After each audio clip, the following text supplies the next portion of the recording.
عليكم ورحمة الله وبركاته. جركنا كنتو نقال جباتو الحمد لله رب العالمين. يرو بقناتي حرا أستاذنا كينيا ميوانتي قافنا إلامي يرو بقناتي يرو براتوني وقاقو تبارتاني ريف قرآن تقد ريف إلا بغيفتين جيتي لما كان تري قرآن ويقرأ وصحيطة وكاني وبتيتي ويجرى وانتين بقنان كينيا ما فكاتشو كبا كم فكات دركم أكم مشروع أو كان إن شاء الله قافي جلوفني من موجة رجفنا إن شاء الله. بقولنا تجينا سان بقولنا ليه بقولنا ترى أمولات بقولنا جون قابو تبرني أما بقولنا في أكل عمي جلا نيوغل توي كذا تكوان أرام عروس فكاتا جولين كي نريد يبرر سالين كم تكون عارف تاني كرامة رسابوني جولين كي كنا رجوت. السلام عليكم ورحمة الله وبركاته. عليكم السلام. الليلة درا قافين كنا أدون المونغورا تسلا أدون المونغورة بدنيرو سميدي رامو باسا إدموسات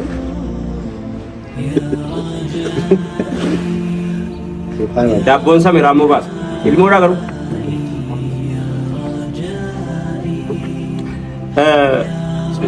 عجيب عجيب بقى الليلة درا يكون كنا بافيتا ما أبدأ هدفني المون التيف مالي هدف ما ألف سنة يقوم جيني لما قرانا يا كي هذا كانوا تي هدف ألفين كم أرجميتهم هذا ولا أرجميتهم كانوا ما نقول تدور دينغتهم ويها ديكودهم وي الربوسا ويها ما يقا لانه نجد ديسا سيسمى كمان هو توكل كدينو ماليدا لانه نجد ديسا سيسمى مالك كاني غاش تشارلز داروينس كاني غاش egaa namoota daddanuwaan akkanatti yaadannoo baay'ee jiruuti maqaan isa qokaanii lafa maqaan himaa ijoolleen keenya jaddee numti kun iyyuu jaddeessa hin jennee numti kun jaddee isaan barbira ofii himaa jiranii fira isaanii himanii bara malee ani egaa nama irraa dhaaladde beekamaa dhabati himaa abbaa kan koo keessaa akaakuu koo keessa jaldeessa hin jiruuf hin jedhe kan isaanii keessa tarii egaa wakkan akkanaa ta'a laata dheessuma illee waa biraatee miti jara keenya ilmoo dhalli irraa jalqabu yoo dhalli hoo maaliif dhalle yoo dhalli hoo eenyurraa dhalle nuhu eenyuun taane dhalle kana gaafiin jiru jalqaba namni ilmoodhaaf utuu hin fuudhin abbaa ta'a kan hin beeku ilmoo utuu hin fuudhin abbaa ta'a maaliif abbaa ta'a hoo jette abbaa isaatiif ilma ta'a namni ilmaaf abbaa isaatiif ilma ta'e ilmoo ofiitiif abbaa ta'uudhaaf of qopheessa. Nagama sangko kuni yeroo YouTube irratti gadhiifamu.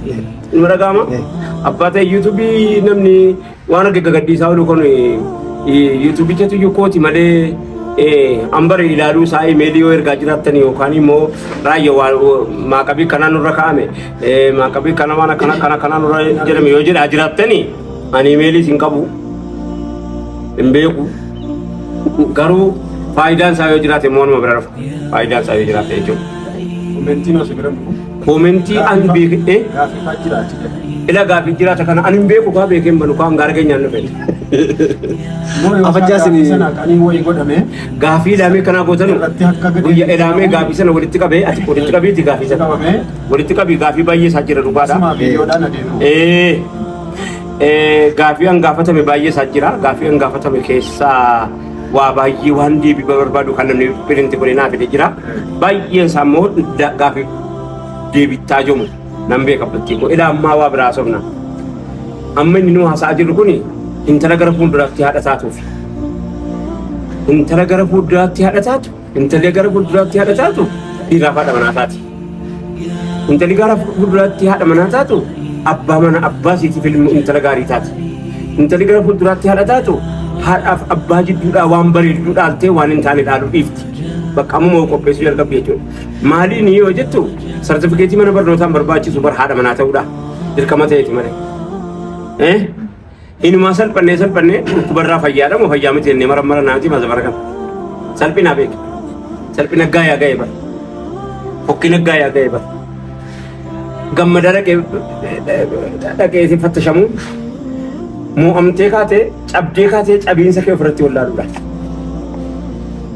Gammada reetee marammaramtee hanqun fayyaadhaa akkanaa wajjin walitti asii wajjin jedheera.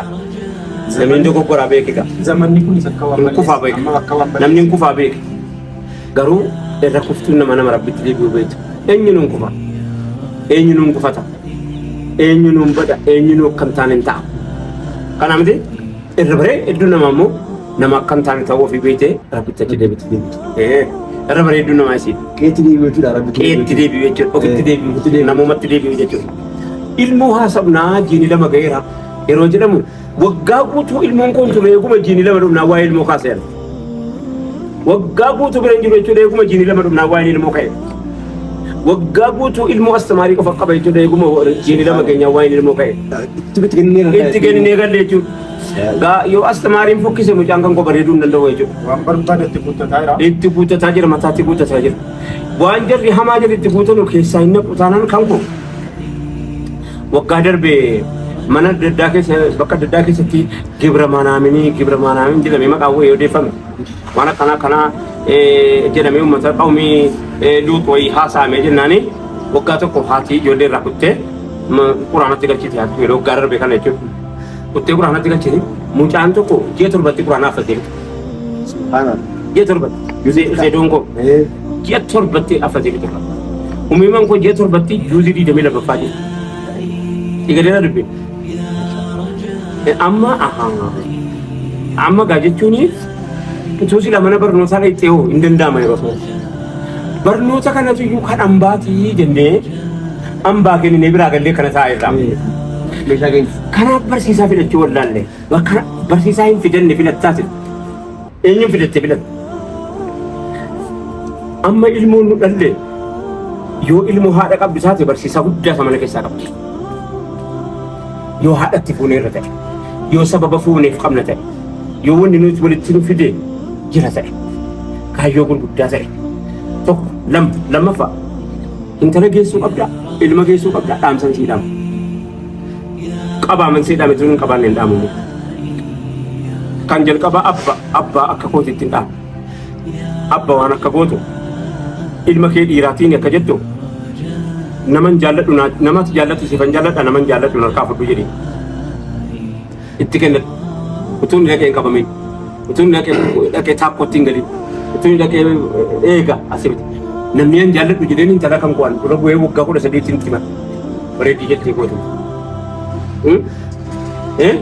itti himadhu waan hin jaalladhu waan akkanaati akkas akkanaa naa jaalladhu ati si jaalladhu natti kennan maaliif akkana godhe beektaa jaarraa 21ffaa keessa ilma waggaa 18 intala waggaa 18 walitti ergaa akkanitti dhala ajaa'ibaa hin qabu kana nama mana koo banuu qaba manni koo eessa ni jalqabaa qalbii koo ilmoo kooti banuudha ni jalqabaa ilmoo kooti baneetanii nama an jaalladhu naa jaalladhu nama ati jaallattu molatti fidatu yeroo abbaa mana maratatu anaaf ilma nama maratee deemti mata karaa kennitee irraa yaada fuutee yaada kee kennitee fi gadi buutee hiriyaa wajjin taate hiriyaan godhadhe hiriyaadhaan ijoolleen koo sima dhugumaa hiriyaadha hidhadheera dubbe naanaa akka barbaadan naanaa sa'atu. Wanni siin soobduuf hin jiru. Wanti soobduuf hin jiru. Wanti siin soobduuf hin jiru. Ilaamee namni jaalladhu nama ilmoo bareedaa naa ta'u naa marata nama ilma bareedaa abbaadhaa ta'u an abbaadha miti akkuma isiidhaaf abbaa bara abbaa isiitiif abbaadha miti ilma bareedaa naaf abiddu qa'a. Ilma bareedaa naaf abiddu qa'a an abbaa bareedaa nan ta'a. Yeroo akkana ta'u yeroo isiin dheeruma barbaaddu inni fuudha barbaaddu gidduu jara rakkoon hin jiru baadhamu. Rakkoon tokko hin jiru rakkoon qabeenyaa rakkoon dhabeenyaa hin jiru maan qabaadheen fuudhee gade kanaa jennaan ilmoo koo jiraachifachuu dhala amma dubbiin egereeti dubbii haadha qopheessuuti dubbiin dubbii dhiiraaf haadha manaa qopheessuuti akkanuma kana miti ilmaani jalqaba gidduu keetii gidduu haadha manaa isaa maaltu jedhu akkati haadha wajjin jiraattetti jiraata bareenni godhu akkamitti haadha manaa isaatii wajjin hin jiraatte ati yaabbaa ilmaa yaabbaa durbaa ijoolleen kee akkuma haadha manaa keetii wajjin ittiin jiraatte wajjin hin bodheetiin haadha manaa ofii wajjin jiraatte kanaaf akkana wal bira kaa'atanii jechuun abbaa ilmaa abbaa dhiiraa rageessee abbaa dhiiraa abbaa intala rageessee intala ati jaallattu sana akka isiin si dhoskitee umriin gaafa ga'ee jedhe nama jarjarsa akka isiin hin jarjarre akka gootu nama isiin jaallattu akkati jaallattu gochuudha nama jaallattu sanatti himi namni jaallattu kanaaf kana asirratti naasaa muufanii bara wannan kanan jaalladha dheen biraa qaba intalli kombeeti ijoolleen kombeeti nama nan jaalladha dheetti kennadhe hin beeku abbaan nan jaalladha dheetti kennadhe nama kanaan jaalladha dheetti kennadhe hunda isaa ijoolleen kombeeti waan beetu jennaan akka sanatti naa jalatti hamman itti qopheeffadhee itti galatti san yeroo kana ta'e barriin koo siidhaa banaadha ulaan qalbii kootii banaadha naa jallattee jaalladhee sana booddee ani yennuun inaatti hasaate ofii fangeessaan rakkoo qabu hadda hasaate hadda fuudha hadda hasaate hadda fuudha maaliif isin heeru barbaadde ni fuudha barbaadamti rakkoo jidhaa rakkoo carqii faranjii beeloo faransaayii rakkoon akka kanaa rakkoo keenyaa miti rakkoo ambaa nutti as fiddanii ilaamee kan kootuu ta'e isa shammaaniin gara keenyaa intiniidhaan footi uffatichi inni bareedaan sila kumbula samee maal maqaan isaa gaabii maaliif jedhe biyyatu oomisha waan biyyi keenya oomishe nu jalaa balleessuudhaaf jedhamanii isee ajandaa biraatti kaafna waan biyya keenya kana of jalaa ari'anii waan biyya ambaa kana jaallachuu kana mee numarraa jalqabdu du'e numarraa jalqabdu gara fuulduraatti waan dhiyeeffannu baay'ee isaa qabna waan ta'eef jara keenya ofitti deebinu ilaamee ilmoo keenya ji'a lamaa fi miti ji'a 12 eenyutti kenneen ji'a nama fudhee gaafa mana barnootaa dhaqu kan astamaariiti jechuudha gaafa dhufu kooti eessatti wal argaa iyyuu kana innaan akkuma mucaan mana rabbashinee maal jettanii annaan galleena. Akkuma tisla jette Kutla keessaa gadi kennamu. Akkan. Amma tarbiyaanii mana barumsaa siin qabu, mana quraanaa qabu, manuma gadi aadaadhaaf tabi'aadhaan. Tabi'aadhaan gadi durbaa akka itti haatu guddiftu qabdu. Akka amma qaraatee isiin itti guddattu kana caala tabi'aatu kan isiin adaba qabdu. Gabaa yeroo deemtu adaba siin qabu. Uffannaa yeroo uffattu akka isiin adaba. Nyaata yeroo nyaattu hattaa gabaadhaa shaayii akka isiin dhugnetti haadhatu guddiftu. Mana mukaayee jedhama. Adabaan. Abdulaziz keenya obboleessi koo. Nama mana mukaayee dhaqee wajjin deemee moo maal laata gaaftu? Wajjin deemee ba? Oliin galle takkaa gaafa dhumee mana shaayii tul galte. Abdulaziz obboleessa koo. Banaan itti bu'e.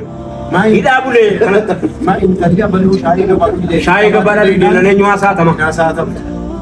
Gabaadhaa shaayii dhundi. Abbaan taate gaaf tokko haasaannaa dhaqanii namni argee gabaa keessatti muuzii afaan kaa'atte jedhan jennan dhiise. Kun amma tarbiyaa gabaa keessatti muuzii afaan kaa'atte jedhanii odeeffamee akka aanaatti odeeffamee gabaa keessatti muuzii afaan kaa'atte jedhanii jennaan namni dhiisee gala. Maaliif jennaan iddoo sansitiriitu bade jechuudha. Kun tarbiyaa akkatti guddachuu qabdi jechuudha. Fitiraadha uumama beeku. Uumamaan namni keenya akkatti adabaan adaba shari'aatiin tarbiyaa qulqulluu akkatti guddifatu qaba. Amma tarbiyaan mana barumsaa mustawrada jedhama kan alaanuu dhufe kan kitaabichi murtii qal'uu barsiisaa kitaabichi immoo eessaa dhufe nama nuun taanetu nu hojjeta. Nama nuun beeynes. Nama nuun beeyne. Nama nuun taane akka ofii nu godhachuudha. Akka ofii nu godhachuudha. Kitaabni amma saayinsii mana adda addaa kuni nama ofii nu gochuudha nama ofii. Kana kuni tabi'aa durii sanatti yoo deebine wanni hundi dhumuuf lafa. Ayin kitaabichaa see. Hayaanni. Madaaraa matanuun godhaan jiru siichee walitti dhumna. Wanti nuti fakkaatu waa'een kitaabichaa mana barnootaatti nu qopheeffamaa jiru kuni ila keessatti nu godhadhaa beekaa irra taa'aa irra madda. Nu ammallee ofirra jiraan duuneef hin jedhe. Ofirra jirra. Karaa kanarra wanni deemu manatu gadi kennee mushtamaa ta'e hawaasa ta'e.